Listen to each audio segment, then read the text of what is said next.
ආයුබෝවන්.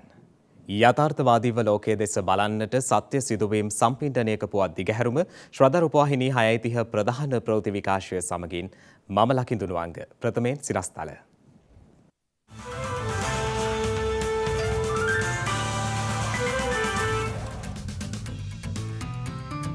ඊයේ මධ්‍යම රාත්‍රියේ සිට යළිත් හදිසි නීතිය පැනවෙයි.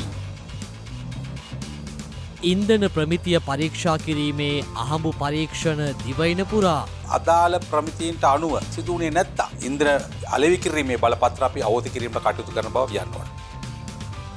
ඉදිරියේදී බස් රථ ධාවනයට සීමා පැනවෙන බවට පෞද්ගලික බස් හිමියන්ගේ සංගමය අවධාරණය කරයි. අද තියෙන ඉන්ධන තත්ත්වය මත අපිට තව දින 4ක වගේ ප්‍රමාණයක් තමයි බස් ධාවනය කරන්න හැකියාව තියෙන්නේ.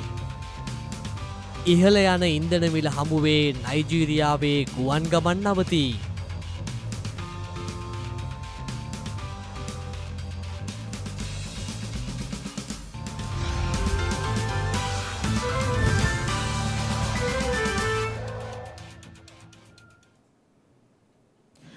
ජනාධිපතිවරයාට පැවරී ඇති බලතල ප්‍රකාරව ඊයේ මධ්‍යම රාත්‍රියේ සිට ක්‍රියාත්මක වන පරිදි හදිසි නීතිය පනවා තිබෙනවා. 1959 අංක 8 දරන පනතින් සහ ජාතික ආරක්ෂක සභාවේ 1978 අංක 6 දරන පනතින් මෙන්ම 1988 අංක 28 දරන පනතින් මහජන ආරක්ෂක ආඥා පනතේ දෙවන වගන්තියට අනුව ජනාධිපතිවරයාට රටේ හදිසි නීතිය ප්‍රකාශ කිරීමට බලය හිමි වනවා. ඒ අනුවයි ජනාධිපති ගෝඨාභය රාජපක්ෂ මහතා විසින් ඊයේ මධ්‍යම රාත්‍රියේ සිට බලාත්මක වන පරිදි දිවයිනටම බල පැවැත්වෙන ලෙස හදිසි නීති තත්ත්වයක් ප්‍රකාශයට පත් කර ඇත්තේ. ශ්‍රී ලංකාවේ මහජන හදිසි අවස්ථා තත්ත්වයක් පැවතීම හේතු කොටගෙන මහජන ආරක්ෂාව සහ රටේ යථා පැවැත්ම සුරක්ෂිත කිරීම හා මහජන ජීවිතයට අත්‍යවශ්‍ය සැපයුම් සහ සේවා පවත්වාගෙන යාම සඳහා අවස්ථානුකූලයයි හැඟී යාම හේතුවෙන් ජනාධිපතිවරයා විසින් මෙම තීරණය ගෙන තිබෙනවා. දැන් හදිසි අවස්ථාව ප්‍රකාශයට පත් කරාම මූලික වශයෙන්ම වැදගත් දේ තමයි ඒ පැන වූ දින සිට මාසයක් බල පැවැත්වෙනවා. නමුත් එය පැන වූ දින සිට දින 10ක් තුල පාර්ලිමේන්තුවට ඉදිරිපත් කරන්න ඕන. පාර්ලිමේන්තුවට ඉදිරිපත් කළා සම්මත කරගත්තොත් තමයි මාසය යන්නේ. එහෙම නැත්නම් එය පැන වූ දින සිට දින 14කින් ඉබේම අහෝසි වෙලා යනවා. ප්‍රායෝගික තත්ත්වය බැලුවොත් මේ 6 වෙනිදා රාත්‍රියේ තමයි හදිසි අවස්ථාව ප්‍රකාශයට පත් කරන්නේ. නමුත් නැවත පාර්ලිමේන්තුව රැස් වෙන්නේ අපි දන්නවා මැයි 17 වෙනිදා කතානායකතුමා ප්‍රකාශ කර පරිදි. ඒ කියන්නේ මැයි මාසේ 16 වෙනිදා රාත්‍රියෙන් දින 10 පිරෙනවා. එතකොට මේ හදිසි නීතිය පාර්ලිමේන්තුවට ගිහිල්ලා සම්මත කරගන්න බෑ. ඒ නිසා ප්‍රකාශ කර දින සිට දින 14කින් මේක ඉබේම අහෝසි වෙලා යනවා. මේ අතර හදිසි නීතිය යටතේ වුවද මිනිසාගේ මූලික අයිතිවාසිකම් වලට බාධාවක් සිදු කිරීමට හැකියාවක් නොමැති බවයි ඒ මහතා වැඩිදුරටත් සඳහන් කළේ. කිසිදු අවස්ථාවක හදිසි නීතිය රටේ තියෙන ආණ්ඩු ක්‍රම ව්‍යවස්ථා නීතිය අභිබවා යන්නේ නැහැ. ඒ කියන්නේ මහජනතාවගේ මූලික මිනිස් අයිතිවාසිකම් උල්ලංඝනය කරන්න බෑ. රටේ තියෙන සාමාන්‍ය නීතිය වන දණ්ඩ නීති සංග්‍රහය, අපරාධ නඩු විධාන සංග්‍රහය වැනි වෙනත් නීතීන් අභිබවා උඩට එනවා. හැබැයි එය අපේ 1978 ආණ්ඩු ක්‍රම ව්‍යවස්ථාවේ තියෙන මූලික මිනිස් අයිතිවාසිකම් කිසිවක් අභිබවා යන්නේ නැහැ. ඒක ඉතා පැහැදිලි. ඊළඟට තියෙන කාරණය තමයි දැන් හදිසි අවස්ථාව ප්‍රකාශ කළා හදිසි අවස්ථා නියෝග පනවන්න. එවැනි අවස්ථාවකදී ආරක්ෂක අංශවලට අමතර විශේෂ බලයක් එනවා. අමතර විශේෂ බලයක් ආවට ජනතාවගේ මූලික මිනිස් අයිතිවාසිකම් උල්ලංඝනය කරන්න බෑ. පුද්ගලයෙකු අත්අඩංගුවට ගන්න, පුද්ගලයන් රඳවා ගන්න, එතකොට වරෙන්තුවක් නැතිව අත්අඩංගුවට ගන්න, දීපල පරීක්ෂා කරන්න, යම්කිසි වරෙන්තුවක් නැතුව ඕන ස්ථානයකට ගිහිල්ලා දීපල පරීක්ෂා කරන්න, දීපල ආරක්ෂා කරන්න, යම් අවස්ථාවකදී ඒ නඩු පැවරීමේදී ඒ සම්බන්ධව රීති සාධන විශාල බලතල ප්‍රමාණයක් මේක දීලා තියෙනවා. මහජන ආරක්ෂක පනතේ 5 අයන්න ආයන්න ඈයන්න කියන වගන්ති වලින් මේ දේ සඳහන් වෙනවා. මේ අතර ඊට අදාළව ශ්‍රී ලංකා නීතිඥ සංගමයේ නිවේදනයක් නිකුත් කරමින් සඳහන් කළේ ප්‍රකාශනයේ නිදහස සහ සාමකාමීව රැස්වීමේ නිදහස ජනතාවගේ මූලික අයිතිවාසිකම් වන අතර අත්නෝමතික ලෙස අත්අඩංගුවට ගැනීම සහ රඳවා ගැනීම සඳහා හදිසි නීතිය භාවිත නොකළ යුතු බවයි. ඒ හේතුවෙන් හදිසි නීතිය ප්‍රකාශයට පත් කිරීම අවලංගු කරන ලෙසද ඔවුන් ජනාධිපතිවරයාගෙන් ඉල්ලා තිබෙනවා. ලංකා ඛනිජ තෙල් නීතිගත සංස්ථාව මගින් දිවයින පුරා පිහිටි පිරවුම්හල්වල ඉන්ධනවල ප්‍රමිතිය පරීක්ෂා කිරීමේ අහඹු පරීක්ෂණ ආරම්භ කර තිබෙනවා. බලශක්ති අමාත්‍ය කංචන විජේසේකර මහතා සඳහන් කළේ එහිදී මාර්ගෝපදේශ කඩ කර ඇති ඉන්ධන පිරවුම්හල්වල බලපත්‍ර අවලංගු කිරීමටද පියවර ගන්නා බවයි.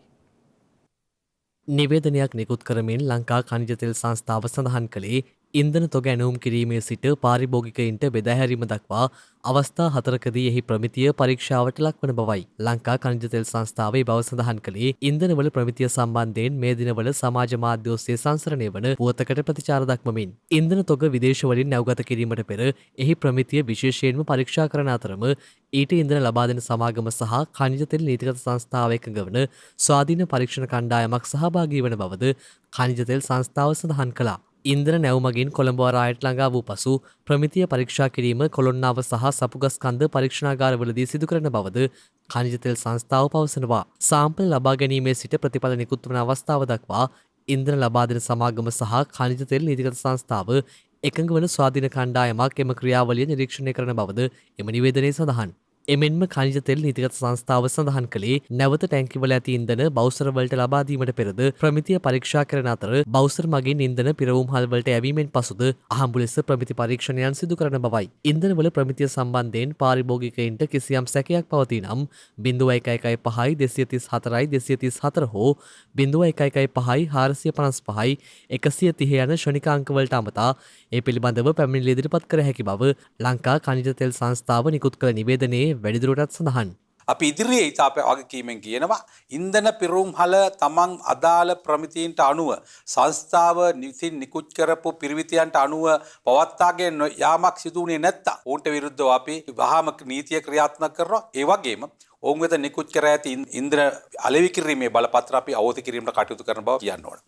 මේ අතර රට තුළ මේ වන විට පවතින ඉන්ධන සංචිත සම්බන්ධයෙන් පැහැදිලි කරමින් බලශක්ති අමාත්‍ය කංචන විජේසේකර මහතා ට්වීට් පණිවිඩයක් නිකුත් කර තිබෙනවා. ඒ අනුව දෛනිකව සාමාන්‍යයෙන් ඔක්ටේන් 92 වර්ගයේ පෙට්‍රල් මෙට්‍රික් ටොන් 2500ක් සහ ඔටෝ ඩීසල් මෙට්‍රික් ටොන් 4000ක් නිකුත් කරන බවයි අමාත්‍යවරයා සඳහන් කළේ. එමෙන්ම නොරෙච්චෝලේ බලාගාරයේ යථතත්වයට පත් කරන තෙක් ඔටෝ ඩීසල් සීමා සහිතව නිකුත් කරන බවද බලශක්ති අමාත්‍යවරයා හි සඳහන් කර තිබෙනවා. එමෙන්ම තවත් පෙට්‍රල් සහ බොරු තෙල් මෙට්‍රික් ටොන් 40000ක් ලබන සඳුදා ගොඩ බෑමට නියමිත බවයි බලශක්ති අමාත්‍ය කංචන විජේසේකර මහතා නිකුත් කළ ට්වීට් පණිවිඩයේ වැඩිදුරටත් සඳහන් වන්නේ. මේ අතර ඊයේ සිට ක්‍රියාත්මක වූ පරිදි එක් පාරිභෝගිකයෙකුට දිනකට නිකුත් කරන භූමි තෙල් ප්‍රමාණය ලීටර 5ක් දක්වා සීමා කිරීමට ඛනිජ තෙල් සංස්ථාව කටයුතු කළා. එමෙන්ම නිසි බලධරයෙකුගේ අවසරයකින් තොරව බෝලි සහ කෑන් වලට ඩීසල් නිකුත් කිරීමට පිරවුම් හල් වලට හැකියාවක් නොමැති අතර පෙට්‍රල් කිසිසේත් බෝලි සහ කෑන් වලට නිකුත් කිරීමට අවසර හිමිවන්නේ නැහැ. ඒ ක්‍රමවේදයන්ගෙන් පිටතව යම් ආකාරයක ඉන්ධන පිරුම් වල කටයුතු කරොත් බැරල් වලට හෝ බූලි වලට නැත්නම් කෑන් වලට නිකුත් කිරීම සිදු කරොත් අපි ඔවුන්ට එරෙහිවත් නීතිය ක්‍රියාත්මක කරනවා. ඔවුන්ගේ බලපත්‍රය තාමත් වගකීමෙන් කියන්නේ යොස් කිරීමට අපි කටයුතු කරනවා. අනවශ්‍ය ඉන්ධන තොග රැස් කිරීම වළක්වන්න කටයුතු කරන්න කියන ඉල්ලීමත් මම මේ අවස්ථාවේදී අපේ ප්‍රධාන පිරුම් හල් හිමියන්ගෙන් ඉල්ලීමක් කරනවා.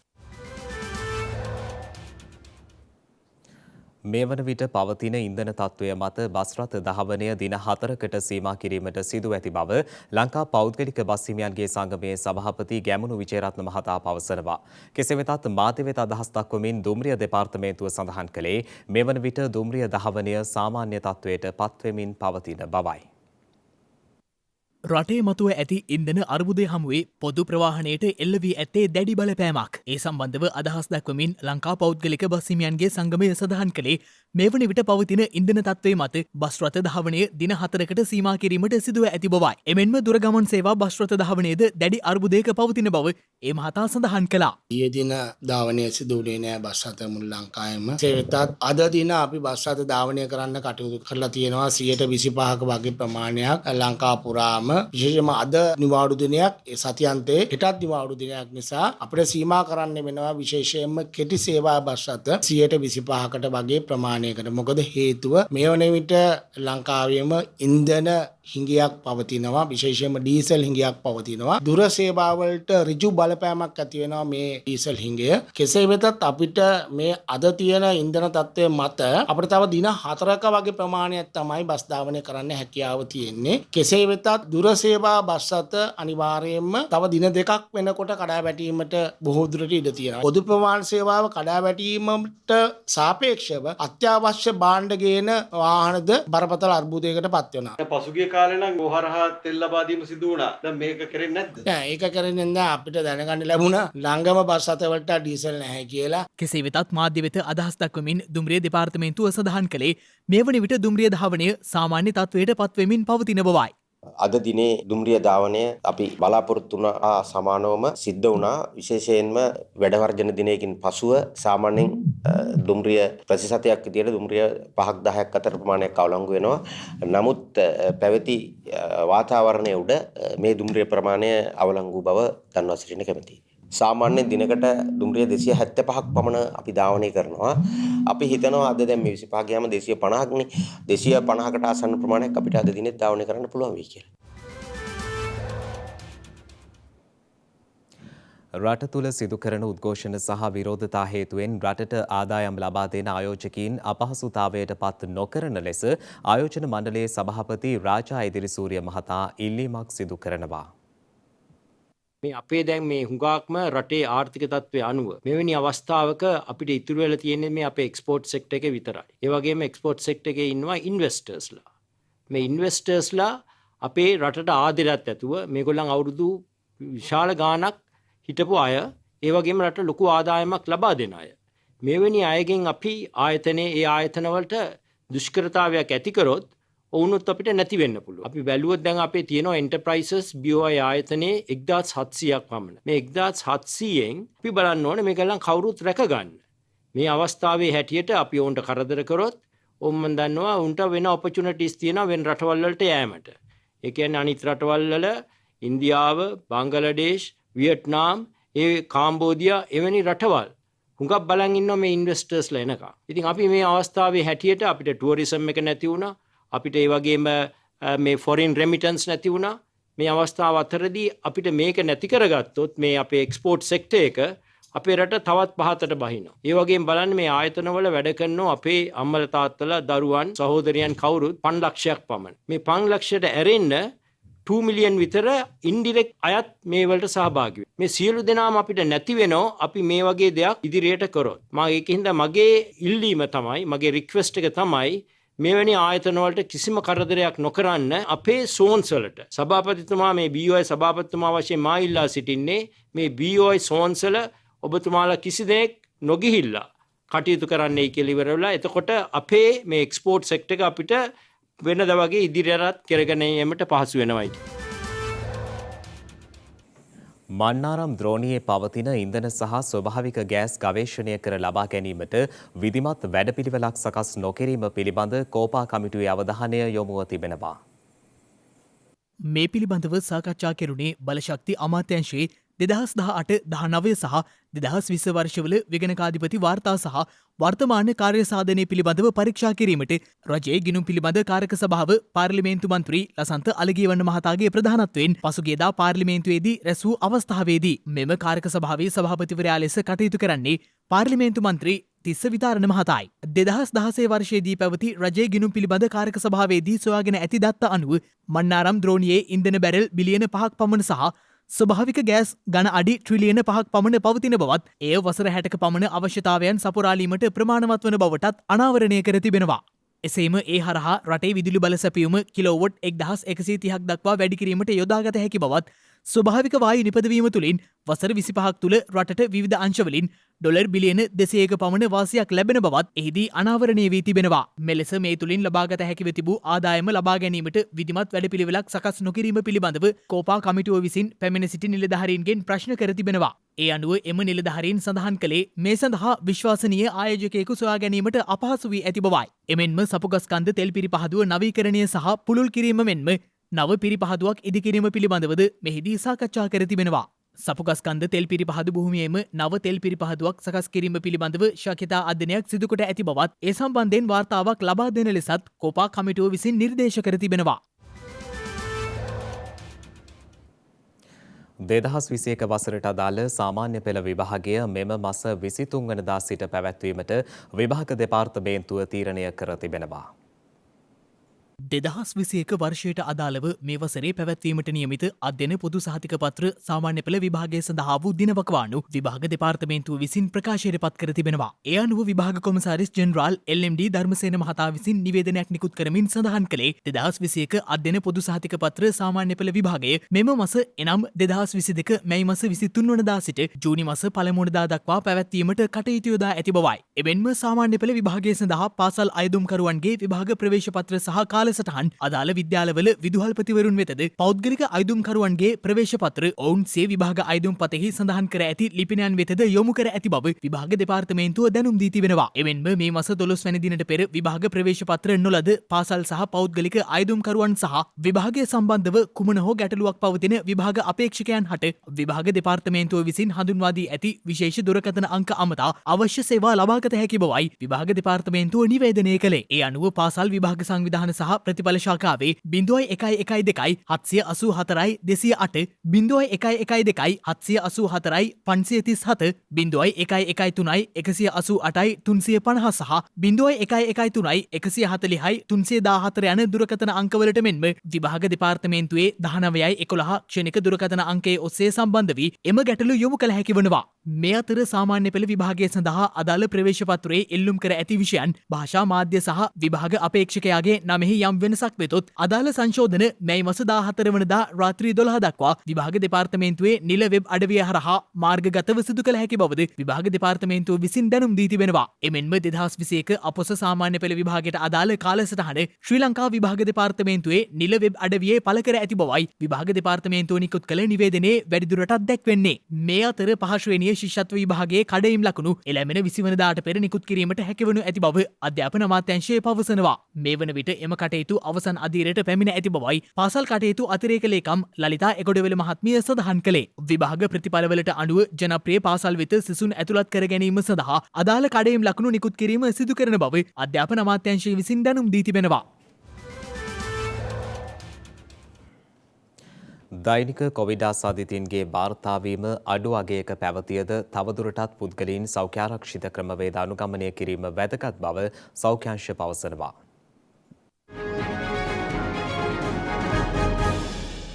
ගත වූ දිනේ මෙරටින් කොවිඩ් ආසාදිතයින් 17ක් වාර්තා වුණා. ඒ මෙරට සමස්ත කොවිඩ් ආසාදිතයින් සංඛ්‍යාව 6,63,520ක් දක්වා ඉහළ නංවමින් මේ අතර ඊයේ මෙරටින් තවත් කොවිඩ් ආසාදිත මරණයක් වාර්තා වී ඇති බව වසංගත රෝග විද්‍යා ඒකකය දැනුම් දී තිබෙනවා.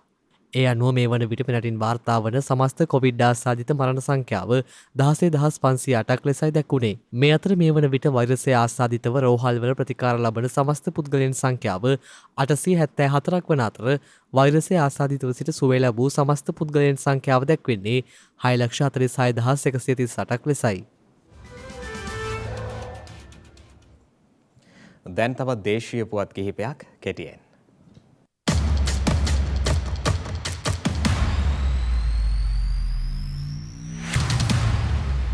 ශ්‍රී ලංකා බලධාරීන් සමග මැයි මාස 9 වනදා සිට 23 වනදා දක්වා සාකච්ඡාවල නිරත වන බව ජාත්‍යන්තර මූල්‍ය අරමුදල නිවේදනයක් නිකුත් කරමින් ප්‍රකාශ කර තිබෙනවා. ඒ ජාත්‍යන්තර මූල්‍ය අරමුදලේ සහාය සම්බන්ධයෙන් ශ්‍රී ලංකාව කළ ඉල්ලීමට අනුව බවයි වාර්තා වන්නේ. තම ප්‍රතිපත්තිවලට අනුකූලව ශ්‍රී ලංකාවට සහාය වීමට කැපවී සිටින බව ජාත්‍යන්තර මූල්‍ය අරමුදල වැඩිදුරටත් ප්‍රකාශ කර තිබෙනවා.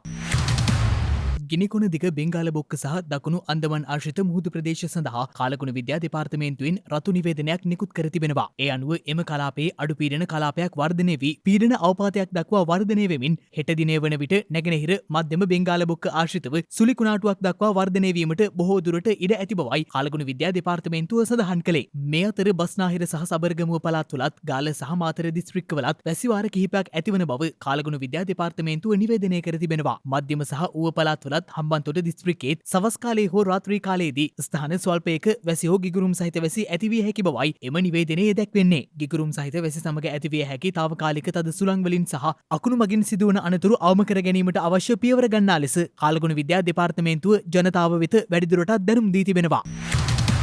පේරාදෙණිය විශ්වවිද්‍යාලයේ කුලපති ධුරයට මහාචාර්ය G.H. පීරිස් මහතා පත් කර ඇති බව ජනාධිපති මාධ්‍යංශය නිවේදනය කර තිබෙනවා. G.H. පීරිස් මහතා ඊයේ පස්වරුවේ ජනාධිපති මන්දිරයේදී ජනාධිපති ගෝඨාභය රාජපක්ෂ මහතා අතින් සේපත්වීම් ලිපිය ලබා ගත්තේ. 1960 වසරේදී ප්‍රථම පන්තියේ සමාර්ථයක් සහිතව පේරාදෙණිය විශ්වවිද්‍යාලයෙන් භූගෝල විද්‍යාව පිළිබඳ උපාධිය ලබාගත් ඒ මහතා 1965 වසරේ කේම්බ්‍රිජ් විශ්වවිද්‍යාලයෙන් ආර්ථික භූගෝල විද්‍යාව පිළිබඳව ආචාර්ය උපාධිය ලබාගෙන තිබෙනවා. එමෙන්ම ඒ මහතා වසර 44ක් විශ්වවිද්‍යාල කතිකාචාර්යවරයෙකු ලෙසද සේවය කර තිබෙනවා.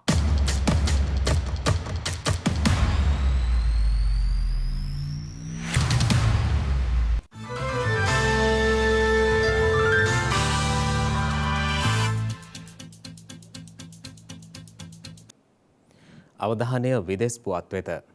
ඉහළ යන ඉන්ධන මිල හමුවේ නයිජීරියාවේ ගුවන් සේවා දැඩි බලපෑමකට ලක්ව ඇති බව විදෙස් මාධ්‍ය වාර්තා කළා. ඉන්ධන මිල වැඩවීමට විරෝධය පළ කරමින් එළඹෙන සඳුදා සිට සිය අභ්‍යන්තර මෙහෙයුම් නතර කිරීමට නයිජීරියානු ගුවන් සමාගම් තීරණය කර ඇති බව විදෙස් මාධ්‍ය වාර්තා කළා. නයිජීරියාවේ ගුවන් යානා ඉන්ධන මිල මේ වසරේ 4 ගුණයකින් පමණ ඉහළ ගොස් ඇති අතර එය ගුවන් සමාගම් වෙත දැරිය නොහැකි තත්ත්වයක් බවට පත්ව ඇති බවයි විදෙස් වාර්තා පෙන්වා දී ඇත්තේ. කෙටි කාලයක් තුළ මෙවන් විශාල අගයකින් ඉන්ධන මිල ඉහළ යාම ලොව කිසිදු ගුවන් සමාගමකට දැරිය නොහැකි වනු ඇති බවටද නයිජීරියානු ගුවන් සමාගම් චෝදනා කර තිබෙනවා. අප්‍රිකානු කලාපය තුළ ඉන්ධන මිල කෙරෙහි ප්‍රධාන වශයෙන් රුසියානු යුක්‍රේන ආක්‍රමණය හේතු වී ඇති අතර පවතින තත්ත්වය හමුවේ එම මිල ගණන් තවදුරටත් ඉහළ යා හැකි බවට විදෙස් මාධ්‍ය පෙන්වා දෙනු ලැබුවා. කෙසේ වෙතත් පසුගේ මාර්තු මාසයේ සිට නයිජීරියාවේ බොහෝ ගුවන් ගමන් අවලංගු කිරීම සහ ප්‍රමාදයන් සිදු වී ඇති අතර ඊට ප්‍රධානතම හේතුව ගුවන් යානා ඉන්ධන හිඟය සහ තෙල් මිල ඉහළ යාම බවයි එරට මාධ්‍ය වාර්තා කර ඇත්තේ. ඒ හේතුවෙන් පසුගිය සතිවල ඇතැම් ගමනාන්ත සඳහා ප්‍රවේශ පත්‍රවල මිලද 3 ගුණයකින් පමණ වැඩි කිරීමට නයිජීරියානු ගුවන් සමාගම් වලට සිදු වී ඇති බවයි විදෙස් වාර්තා සඳහන් කළේ. දුප්පත් රටවල් සඳහා කොවිඩ් එන්නත් මිලදී ගන්නා ගෝලීය සංවිධාන සිය නිෂ්පාදනයන්ද ඇනවුම් කළ යුතු බවට අප්‍රිකාවේ එකම කොවිඩ් එන්නත් නිෂ්පාදකයා වන ඇස්පෙන් ෆාමා සමාගම පවසනවා. එන්නත් ලබා ගැනීම කෙරෙහි අප්‍රිකානුවන්ගේ අකමැත්ත හේතුවෙන් ඇස්පෙන් ෆාමා කොවිඩ් එන්නත් කම්හලේ නිෂ්පාදන නතර කිරීමට සිදුවිය හැකි බවට අනතුරු අඟවමින් එම සමාගම ඒ බව දැනුම් දී ඇති බවයි විදෙස් මාධ්‍ය වාර්තා කළේ. තවමත් ගෝලීය කොවිඩ් වසංගතය ලොව පුරා ව්‍යාප්ත වෙමින් පවතින පසුබිමක අප්‍රිකානුවන් 6 දෙනෙකුගෙන් එක් අයෙකුවත් කොවිඩ් එන්නත් මාත්‍රා දෙකම ලබාගෙන නොමැති බවයි සෞඛ්‍ය අංශ අවධාරණය කර ඇත්තේ. එමෙන්ම නොදැනුවත් භාවය සහ ප්‍රවේශ පහසුකම් හිඟවීම හේතුවෙන් අප්‍රිකාවේ බොහෝ දෙනෙකු එන්නත් කරණයට යොමු වී නොමැති බවද විදෙස් වාර්තා පෙන්වා දී තිබෙනවා.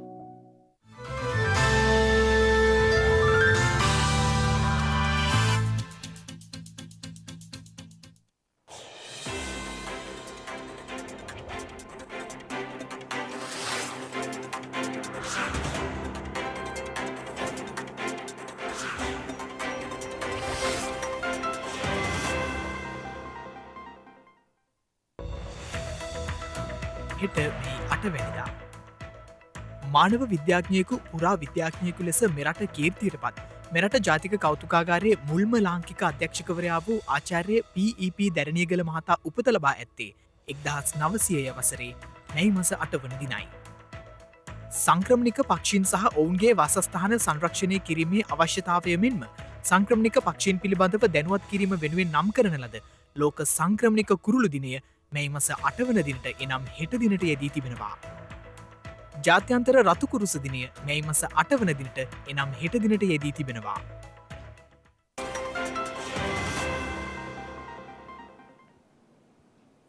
ඒ සමගින් ශ්‍රද්ධා ප්‍රධාන ප්‍රවෘත්ති විකාශය නිමාවට පත්වනවා. හමුවෙමු හෙටත් සවස 6:30ට. තෙරුවන් සරණයි. නමෝ බුද්ධාය. මෙවැනි වැදගත් පුවත් නැරඹීම සඳහා ශ්‍රද්ධා TV News YouTube channel එක subscribe කර සීනුව සලකුණ වන්න.